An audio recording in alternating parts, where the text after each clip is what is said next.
What is happening, everyone? My name is Phil with Think Make Do, and we are doing a new type of episode today. We are going to be taking a look at some architectural drawings, or Sketchup, I guess, visual drawings that I use when going through the design process for our renovation, as well as what type of, I guess, drawings you might need to make decisions while doing your own renovation. Now, here's the thing. The level of complexity of your drawing, or of what you need to recreate digitally, is pretty closely in line with the complexity of your renovation. So if you aren't changing structure, if you are kind of working with the floor plan you already have and then just kind of redesigning things in place, well, you may not need extra foundation mapping, you don't need the ceiling joists, you might just need generally the walls, so you can figure out how a new kitchen might be configured, or you know, where to add a closet, that type of thing. Now for us, we are doing a couple extra, I guess, levels of complexity. We are turning a bedroom into a bathroom, right? So there's changes to plumbing, as well as changes to, I guess, the window structure. We're closing up walls, that type of thing, and we're moving a door, right? And then we are blowing out the kitchen to turn it into a full open kitchen living room floor plan, where we're removing two walls and adjusting some load-bearing walls, and spanning new beams across the ceiling to cover the weight of this new open floor plan. Now, these types of changes require a lot more detail, not just to execute, but also just to discuss whether or not it's going to be possible. So let's flip this view around and take a look here. Now, I'm not going to go over necessarily how I designed this in SketchUp. There are some great resources out there on how to use SketchUp, how to do exactly what I did. The name of the game here for what we're doing is tagging certain sections of your drawing into groups so that you can create layers. Kind of like in Photoshop, where you create photographic layers, or, you know, different sections of your drawing. That's what you do here. So we're starting out here with just the structure of the home, and hopefully in the first episode you got a sense of what the home looks like. Okay, now here are the biggest things. This section over here where my mouse is, this is the kitchen. This is a little bit of a counter space, and this is the breakfast nook. And these two walls right here and here are in question for potential demolition, so that we can open up this entire area into a giant open space. The entrance to the house is here. You walk in, boom, boom, boom, right? This is the living space. You kind of go this way, and you're like, well, I want to see the kitchen. I want to see everything. That's currently the one doorway in. There's another doorway over here. Very traditional in terms of its style. Now, you're going to say to yourself, okay, how do I have this conversation, right? I want to blow out these walls. Are they load bearing? That is the question everyone asks when they get into renovation. Are they load bearing? Can I delete this wall? Well, it's complicated, but there is a method to determining the answer, both on your own and with support from contractors, general contractors, architects, and structural engineers. So let's talk about it. You want to remove a load-bearing wall, or what you suspect might be a load-bearing wall. And this is where everyone, I guess, tosses the proverbial hot potato. You go to a general contractor or some contractor and say, hey, why don't you come take a look at this house? I want you to try and quote the renovation work for everything. Oh, by the way, I want to remove these two walls. Can we do it, and how much will it cost? A general contractor will say, yeah, well, I mean, of course you can remove the wall. It might be load bearing. You might have to redesign it. But we can really do anything you want as long as you have money. And you're like, okay, well, great. That doesn't really help. Like, can you give me a quote? And they'll say, well, we can't really quote you because we don't know what's underneath the house in terms of foundation and support. And we don't know what's above in the ceiling for how complicated removing these walls might be. So go talk to an architect or a structural engineer, and they'll give you plans. And when you come back to us with the plans, we'll give you a quote on the cost of doing the work. And you're like, huh, okay, sure. So then you go to an architect and they'll say, oh, well, we can redesign this space for you, but you're going to have to talk to a structural engineer to get the load calculations for you to then submit a permit to the city, and for us to build detailed plans for a general contractor to follow. And then you'll say, okay, but like, can I do it? Right? Because I want to tell the general contractor something. And they'll say, well, someone's going to have to get up into the ceiling and figure out where all the joists are. And someone's going to have to go underneath the house if you have a raised foundation and take a look at the current foundation joists and see where those are. So go talk to your general contractor. Then you go back to your general contractor and they'll say, oh, well, are you going to pay me to go do all this kind of estimation work? And you're going to say, oh, well, isn't that just what you need to do to get a quote? And therein lies the problem.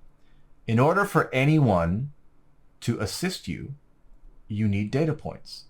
And no one's going to do that work for free. And that's the common misconception about when you quote work with a general contractor, is that because you're paying them, you don't have to do anything. And in some cases, you're going to have to do something. So for our particular situation, it was this round robin of, okay, well, can you quote us on the work? And what do you need? And can you go get that information yourself, right? And because it's a combination of contractors, general contractor, architect, structural engineer, and none of them want to get dirty in the beginning, right? Without contracts, without getting paid, I ended up doing a good amount of the lead work to enable my team to have discussions about the possibility of removing load-bearing walls. And I'll work you guys through this. So if you look at this drawing, now trust me, I went under the house, I took my tape measure and I recorded essentially everywhere where a foundation beam was going across the bottom of the home, right? I measured from the foundation wall, I moved over, measured again, and this is essentially what I came up with, right? The foundation plan. So let me get rid of the walls, right? I now know where all of my major foundational beams are running across the house, and I know where the concrete is essentially for the perimeter, right, of our foundation. And when you look here, things start to roughly line up, right? Let me get the visual angle correct here. You have a foundational beam across here where the kitchen wall is. You have and then you have the actual home's foundation at the edge here, where the current kitchen is, that U shape, right? And so great. Now you know where your foundations are, and pretty much now you build up your walls around it in its existing form. Okay. And this is what you have here. So now you can see that homes make a lot of sense, okay? Typically, if you have a major wall, that usually means there's a pretty big beam underneath it supporting that weight, right? Everything kind of has to flow down from a gravity perspective. So when you look at the home, all right, you can see what's important and what's not. Typically, if you look like this main wall right here, well, you can't really blow all this stuff out because look, almost all of it is all the weight's being carried by this beam right here, right? Same with this wall right here. But this wall in the middle, there's nothing underneath it, which pretty much means it's not bearing much load. So you could probably get rid of this one. I mean, there's some other things in there you need to consider, but the main question that this foundational beam helps us answer is, let's see, right here. In this master bedroom area that leads into our new master bathroom, we want to move our door from here to over here. And because we know that this is structural, that means all we have to do is add an appropriate header. We can move this door over. Nothing is really going to be that affected. We're good to go, right? That also means we can close this wall up. It's not structural. It doesn't do anything. Not a problem. What that also means is that there's probably something here that's supporting weight, right? You got this big beam going across the bottom here. You have these two walls here. You have this open section here and an open section here. That means that this middle wall is probably important. So the next thing you have to do is get up into the attic and look at all of your ceiling joists and how they run. Now, ceiling joists have large beams that carry a majority of their weight to certain points, and then smaller beams that are really just holding up the ceiling drywall. So I went in the attic, got my measuring tape, and estimated this.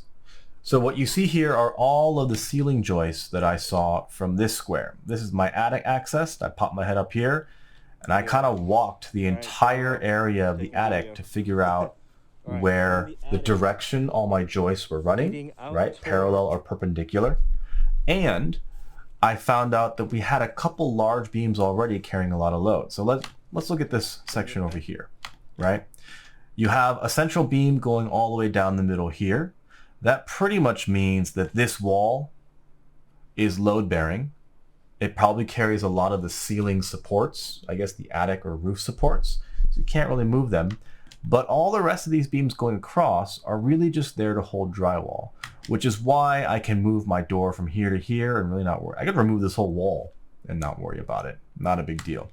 Same thing with this area in the bathroom or in the other bedroom, right?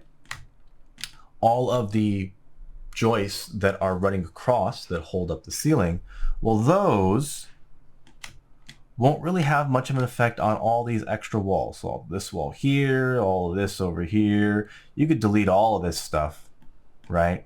You can blow out this whole area and make it a giant room if you wanted to, and it would not be affected because the ceiling is just holding up drywall, right?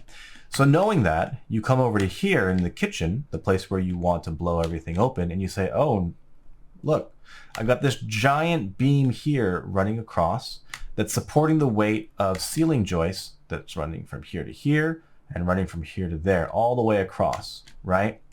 So if I want to delete this wall right here and delete this wall right here, I'm going to have to reinforce or extend this beam all the way across to here. This is going to have to come all the way across like this, all the way across like this.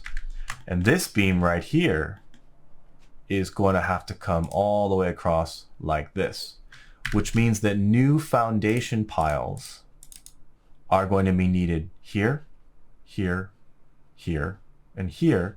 And potentially, this beam is going to have to be doubled up and made larger, and same with this one, doubled up and made larger. Now, what this diagram really serves for is not for you to say what is possible or not. It's for you to give to the general contractor as well as the architect and structural engineer, whomever, and you say, look, guys, girls, this is all the information you need to start estimating what needs to happen here, right? And the general contractor will be able to understand, okay, so what's going to happen, I'll have to build a support wall here to hold all this stuff up. I'm going to cut this giant beam out, build a support wall over here, cut this giant beam out, and then buy 2 new giant beams and run them all the way across. You're going to have to dig under the foundation, right? Under the foundation here, add new support piles, essentially. So that's 2 to 4 support piles. And then you have to tie the whole ceiling structure back together. All the while, this entire part of the ceiling is going to be exposed, lots of demolition, blown in insulation, repositioning roof attic supports while you blow all this area out. Now the general contractor has some idea of the amount of work it's going to take, and then they can give you a price. And then you can decide, is that price worth it? In our case, I think doing this work, we got quoted about $10,000 just for the labor, right? The materials, probably another $4,000, right? We're talking about giant 6-inch wide by 12-inch tall LVLs that had to be custom ordered to span about this 24-ish feet that needed to go. Let's see what we got here. 20 feet, right? So that's not something you can just pick up at Home Depot. You have to get that ordered from a a lumber supply, essentially. So now that you can have that discussion, you can say, okay, well, is that really worth my time? Is that what I want to do, right? And so that's where you get into the kitchen design, right? Now, what I have here is one potential kitchen design idea that I made without getting rid of all of the walls. I kept the two load-bearing beams here and here and designed a kitchen around it, right? So this would minimize the amount of reconstruction kind of work that we were doing. And I said, okay, this is one potential idea, right? We have a wraparound kitchen with the little peninsula thing. Then I did another kitchen where I have an island, but the island is pretty much based on where the beams go here, right? Something like that. And what else did I do? And then I did another idea where we only got rid of one load-bearing beam, and I was able to center the island here, but then I kept this one here, right? And then eventually we got to this design, which is essentially no beams. So complete blowout for that open floor plan, right? And this is the one we eventually chose because honestly the aesthetic looks better and that open floor plan looks cool, right? And having a measured peninsula and an island we felt was nicer, which means we go back to our original here. Now, I don't know if everyone designs like this. I've never actually talked to a real architect or designer on how this stuff works, but this is how I've made up my own method, right? So now you go back to this original design and you say, okay, we're going to do it. It's $10,000. It's $10,000 extra just for to blow out all these walls, plus the cost of materials. Then you also have to factor in the cost of paying the structural engineer to do the load calculations, and then having the architect submit those plans to the city to get permitted. So all in all, I think it's more like an $18,000 job to blow out all this stuff. Is it worth it? Only time will tell when we sell the home. Anyway, I hope that is somewhat informative about how you might use SketchUp or your own drawn designs to help aid you in your renovation process, right? In your decision making. And that's really what this is for, is to help you make decisions. And as you can see, once you've modeled out your home, you can start copying it and making modifications. So I copied it. I made one version of the kitchen. I copied the same one again. I made another version. Copied it again. I made another version. And then once we got to the idea of doing no beams, I made a copy of just the kitchen. And this is one layout. I think this is another layout, right? Different cabinet sizes and stuff. And there might be another layout here. Yes. This is where we kept the wall and I did like a giant wraparound. This one was actually pretty cool with the little island, but you don't get that grand opening, right, from I guess the hallway. And then I have another one here, similar, but with the refrigerator mounted in a different position, right? Now, I really enjoy doing it this way because I get to see multiple versions and styles.